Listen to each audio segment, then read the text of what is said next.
예, 비하인드 뉴스 시간입니다. 안지연 기자 나와 있습니다. 안 기자, 첫 번째 키워드 볼까요? 네, 첫 키워드 배신의 아이콘입니다. 예, 배신의 아이콘. 민주당 손혜원 의원과 민주평화당 박지원 의원의 모습이군요. 네, 맞습니다. 앞서 리포트에도 설명했지만 손혜원 의원 오늘 기자회견에서 탈당하겠다고 밝힌 뒤에 이어진 기자들과의 일문일답에서는 언급한 사람이 한 사람 있었는데요. 예. 다름 아닌 민주평화당 박지원 의원이었는데 이 발언부터 먼저 들어보시죠. 네.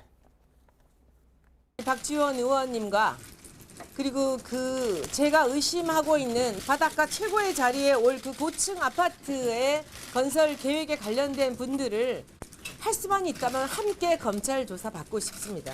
예, 다 같이 검찰 조사를 받겠다. 이 말만 들어서는 박 의원만 따로 언급을 한 건지 아니면은 앞서 이야기한 어떤 목포 지역 개발에 관련된 이들과 함께 묶어서 뭐 의혹을 제기한 것처럼 들리기도 하고 그러네요. 네, 마치 박 의원이 관련 의혹이 있는 것 같은 발언을 한 건데요. 그런데 여기에도 그치지 않고 기자들에게 먼저 목포를 언급하면서 다시 한번 박 의원을 얘기했는데 이 말도 마저 들어보시죠. 예.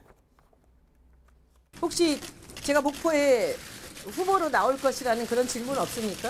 더 이상 국민들이 보고 싶어 하지 않는 배신의 아이콘인 그런 노회한 정치인을 물리치는 방법이 있다면 박지원 의원을 상대할 그럴 정치인들이 눈에 띈다면 제가 그분을 돕겠습니다. 예, 여기서 첫 번째 키워드였던 배신의 아이콘이라는 말이 등장하는 거군요. 상당히 공격적인 얘기인데 그럼 박지원 의원이 뭐 본인을 배신했다는 겁니까? 뭐 어떤 이유에서 이렇게 공격을 하는 겁니까? 네, 일단 박 의원이 손 의원에 대한 입장을 바꿨기 때문에 이렇게 언급한 것으로 보이는데요.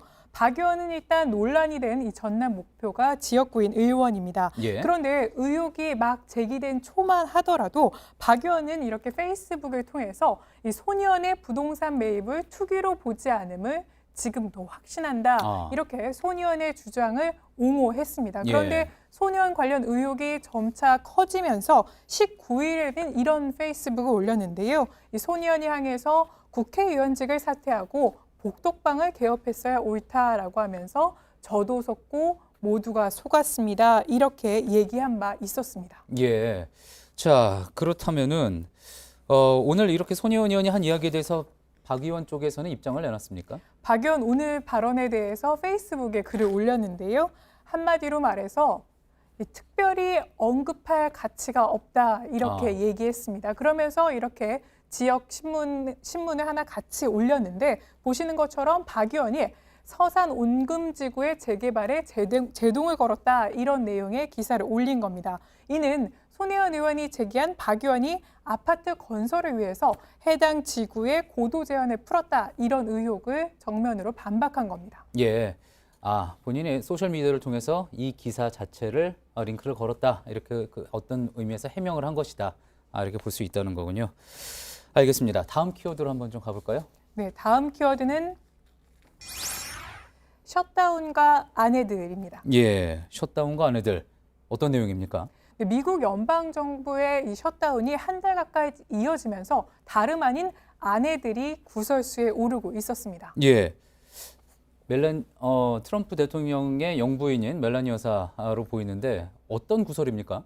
네, 먼저 이 멜라니아 여사가 최근 군용기를 탔는데요. 그런데 군용기가 갔던 지역이 이 멜라니아 여사가 휴일을 보내기 위해서 플로리다, 자신의 별장이 있는 플로리다로 간 거였습니다. 예, 그러니까 셧다운 기간 모든 공무원들이 이제 일을 할 수 없는 보수를 받지 못하기 때문에 일을 안 하고 있는 기간에 이 군용기를 개인적인 이유로 사용을 했다는 거군요. 맞습니다. 그런데 더욱더 논란이 된 건 뭐였냐면 같은 날 낸시 펠로시 하원 의장의 군용기 사용에 대해서는 트럼프 대통령이 허용하지 않았기 때문입니다. 이 아프가니스탄에 내 미군을 방문하겠다고 이 낸시 펠로시 의장이 요청했던 건데 트럼프 대통령은 거절 이유에 대해서도 트위터에 공개적으로 언급을 했습니다.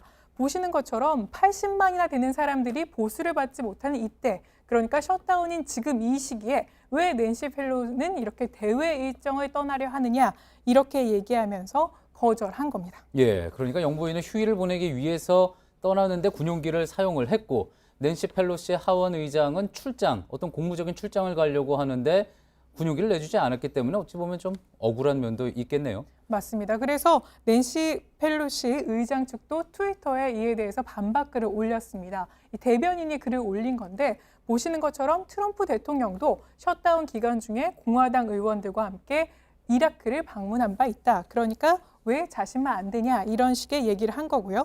일각에서는 트럼프 대통령이 이렇게 군용기 사용을 금지한 건 하루 전날에 이 펠로시 의장이 트럼프 대통령에게 국정연설 연기를 제안한 것에 대한 트럼프 대통령의 보복 조치 아니냐 이런 해석도 나오고 있습니다. 뭐 그렇지 않아도 이제 멕시코 장벽 예산을 확보하는 문제를 두고 지금 둘이 첨예하게 대립을 하고 있는데 신경전이 이 문제로 더 깊어질 수밖에 없는 것 같습니다. 자, 그런데 이제 앞서서 키워드가 셧다운과 아내들이었습니다. 또 구설에 오른 아내가 있는 겁니까? 네, 이번에는 폼페이오 장관의 아내도 구설에 올랐습니다. 이 수전 폼페이오였는데요. 지난 8일부터 폼페이오 장관이 중동 순방을 갔는데 이때 동행한 게 문제가 됐습니다. 이 셧다운 상황에서 모두 돈을 받지 못하고 있는데 아내 동행으로 인해서 별도의 지원 인력이 나와서 일을 해야 했기 때문에 이게 지나친 거 아니냐 이런 지적이 나온 겁니다. 예, 미국 내에서도 충분히 문제 지적이 될 수 있을 것 같은데 폼페이오 장관은 입장을 내놨습니까?